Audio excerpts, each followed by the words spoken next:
day 838 of the Trump administration. And tonight, a brand new report from the New York Times offering one of the most detailed looks we have had at Donald Trump's finances during a decade-long portion of his career. The Times has obtained some of the president's tax information from the years 1985 to 1994. This was a roller coaster period of time that saw Trump go from being a preeminent symbol of the high living 80s to the verge of bankruptcy. That story arc has been known, but we are now learning for the first time are the details, which are vivid, and the numbers, which are staggering. Russ Buettner and Suzanne Craig report, quote, the data, which are printouts from Mr. Trump's official Internal Revenue Service tax transcripts with the figures from his federal tax form, the 1040 for the years 1985 to 1994, represents the fullest and most detailed look to date at the president's taxes, information he has kept from public view. Times notes that the information does not cover the tax years Congress is now seeking. Continuing from the story, quote, the numbers show that in 1985, Mr. Trump reported losses of $46.1 million from his core businesses, largely casinos, hotels, and retail space in apartment buildings. They continued to lose money every year, totaling $1.17 billion in losses for the decade. In fact, year after year, Mr. Trump appears to have lost more money than nearly any other individual American taxpayer, the Times found when it compared his results with detailed information the IRS compiles on an annual sampling of high-income earners. His core business losses in 1990 and 1991, more than $250 million each year, were more than double those of the nearest taxpayers in the IRS information for those years. As we said, a generation ago, Donald Trump's descent into debt was a major story nationally. What did it look like in real time? Well, from April of 1991, here is NBC's Mike Jensen reporting back then what in that moment looked like the demise of the man who had been dubbed the Donald. When you borrow as much money as Donald Trump did, nearly $2 billion, and the economy goes into a tailspin and you can't pay the interest on your loans, the bankers move in, and they have. Here's what's in the works. Donald's $100 million yacht goes to the Boston Safe Deposit and Trust Company. His half interest in the Grand Hyatt Hotel goes to Bankers Trust. His interest in Alexander's department store goes to Citicorp. His Trump shuttle goes to Northwest Airlines.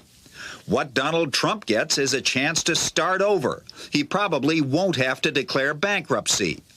On the boardwalk in Atlantic City, he keeps his casinos. In New York, he keeps the Plaza Hotel, which he hopes to convert into condominiums.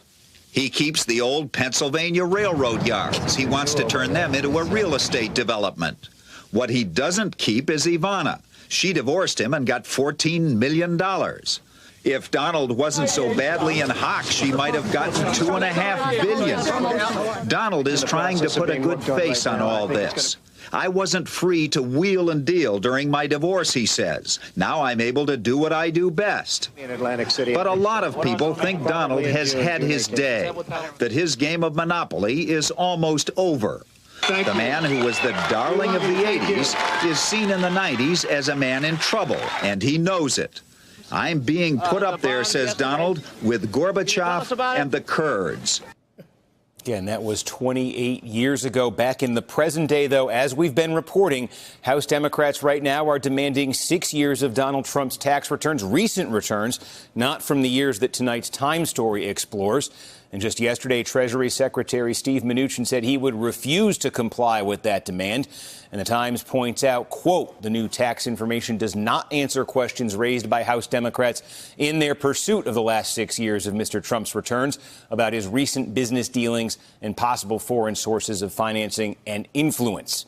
Here for our leadoff discussion on a Tuesday night, one of the reporters on tonight's big stories, Russ Buettner, investigative reporter for the New York Times. He was part of the Times team that just won a Pulitzer for their reporting on the president's finances. Tim O'Brien, executive editor of Bloomberg Opinion. His latest book is called Trump Nation, The Art of Being the Donald. And in D.C. tonight, Susan Page, Washington bureau chief for USA Today and author of the best-selling Barbara Bush biography, The Matriarch. Thanks to all of you for being with us. Russ, let me start with a very basic question for you, because everybody's been asking about the president's tax returns, and you have extremely detailed information about the president's taxes from 1985 to 1994.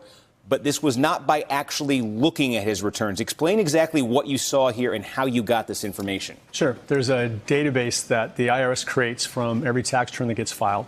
Now it's done automatically from e-filings. Then it was key punched in, and it's used to determine who they're going to audit, set national policy, and they also create something called a tax transcript. If a taxpayer wants to know what their return looked like 3 years ago, they can get a 2 or 3 page printout that has every number that was on the 1040 and the attached schedules. And what we obtained was a printout from those numbers referring to Mr. Trump for those years.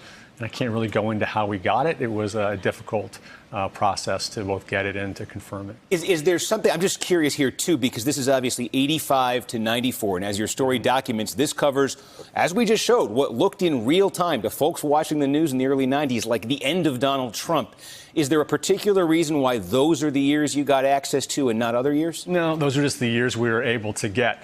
But it is an extraordinarily colorful period of his life during which he's just constantly churning through different kind of interests and focus, and one thing's collapsing and it's being propped up by something else, and then ultimately, as you said, and that great piece pointed out, the whole thing sort of falls apart. And again, just the headline here of over this decade-long period, $1.17 billion in losses, and it looks like half of those losses roughly coming in those years, 1990 and 1991. That was what the real estate market was collapsing at that time. The economy was going down. He had just borrowed too much, and it caught up to him in that moment. Is that what it was? It was really that. He designed businesses that were just not good on the cost side. He just took on too much debt, and they never sustained themselves from the revenue he generated, and he overbuilt in Atlantic City, and all of that very much came to roost. But one of the most interesting things to us in this was that his troubles had really started in 1985, which is the first year that we have him. Maybe before that, the year before that, he recorded losses as well. So even in the period that looked like his real heyday,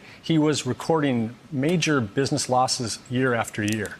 Tim, I remember I was a kid, but I remember going to the supermarket with my mom in the early 90s and Donald Trump on the cover of the tabloids, his empire in ruins, his marriage in ruins at the time. Fast forward a generation later, obviously he's president now. We just showed that clip from NBC News. How on earth was that not the end of Donald Trump? How did he get out of that jam?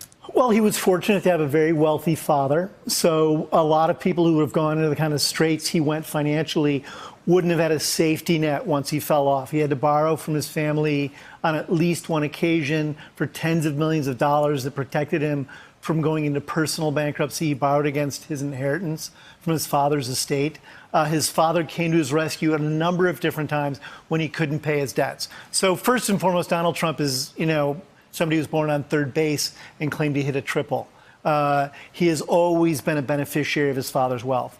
But he ended up being a pariah for most of the 90s of major banks. After he almost went bankrupt in the early 90s, most major banks wouldn't touch him. He lost most of his major businesses. He held on to his condominium and Mar-a-Lago, and that's about it. And he essentially became a human shingle. And he would license his name out for a fee.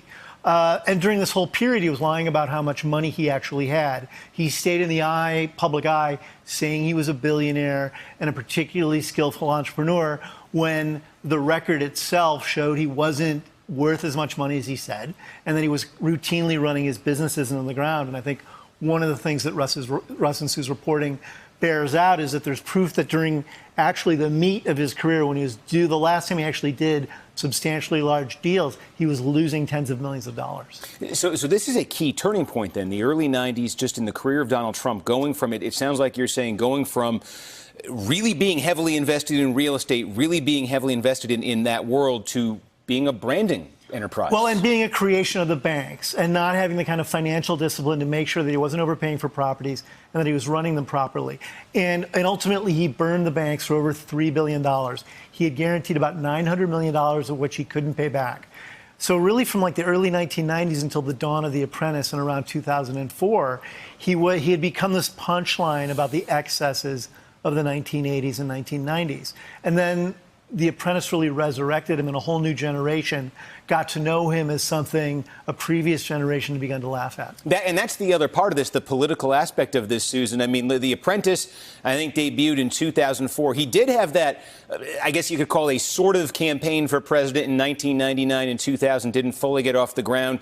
Then there was The Apprentice, and then obviously 2016, he presents himself to the country as this great business success story. Yeah, and of course, the details in this New York Times report tonight are quite at odds with the public image that Donald Trump was presenting to the world. The idea that he knew the art of the deal and could write a book about it, while being a deal maker who got losses that outpaced basically any other American on the scene for those years, are quite extraordinary. There are some things, of course, we don't know from this, and one of the things I think we don't know is why Donald Trump has been so determined to shield these taxes from public view. Is it simply because it shows him not to be the great businessman that he has described himself as being?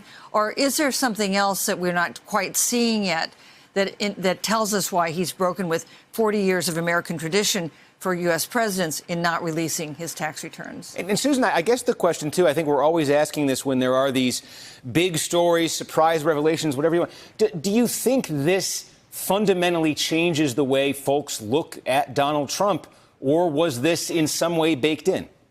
If this had been known from the very beginning, I think it might have had some effect in undercutting his image as a successful businessman who could make a deal with China or members of Congress or whoever. But at this point, I don't think it has a big political impact, at least not so far, not unless we learn more that we don't know yet. I think that the reason his supporters have been so loyal to him are apart and distinct from the idea that he was, in fact, a successful businessman. It has more to do with his attitude of grievance towards some of the developments in the United States and a feeling by many of his supporters that they've gotten a raw deal in recent years in the United States. Hey there, I'm Chris Hayes from MSNBC. Thanks for watching MSNBC on YouTube. If you want to keep up to date with the videos we're putting out, you can click subscribe just below me or click over on this list to see lots of other great videos.